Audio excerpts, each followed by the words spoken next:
E saiu o PIB do ano passado, confirmando um tombo pesado da economia brasileira. A retração ficou em 3,8%, a pior da série histórica do IBGE, que começa em 96, mas foi o pior desempenho da economia brasileira desde 90, em 25 anos. Houve queda quase generalizada, apenas a agropecuária escapou, mas houve retração da indústria, do comércio, de serviços, do consumo das famílias, do consumo do governo e, principalmente, dos investimentos que o IBGE coloca como formação bruta de capital fixo. Nesse caso, a retração foi de mais de 14%.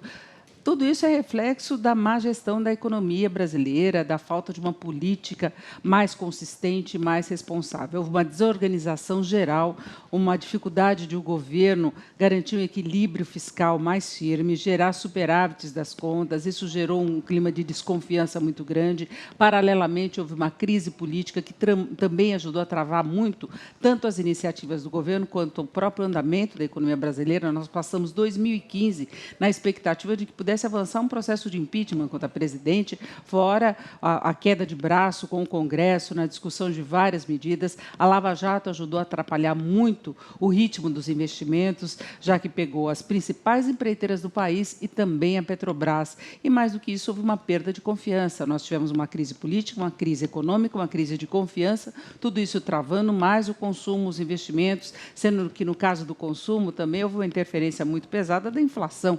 A inflação passou dos 2 dígitos, superou muito o teto da meta, isso bateu direto no poder de compra da população, e na composição desse PIB, o que nós tivemos foi uma queda do PIB per capita muito forte, de 4,6% em relação ao anterior. A população brasileira ficou mais pobre, as empresas com mais dificuldade, e isso deixa uma herança muito ruim agora para 2016. A previsão é que a gente possa repetir o cenário do ano passado e talvez até com mais intensidade, dependendo da evolução de crise política, dessa questão da confiança, mas já se prevê uma retração do PIB entre 3,5% e 4%, e o desemprego deve avançar mais, já que os vários setores continuam se ajustando à nova realidade de demanda e de atividade.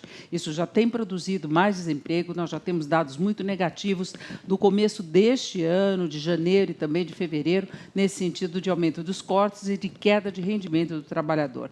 A virada vai depender muito da evolução da crise política e de uma capacidade que o governo não tem demonstrado de implementar programas, projetos que, de fato, estabeleçam as condições para a retomada do crescimento. Mas a tendência maior é que a gente continue se arrastando nessa situação de crise, caso não ocorra alguma virada do cenário político.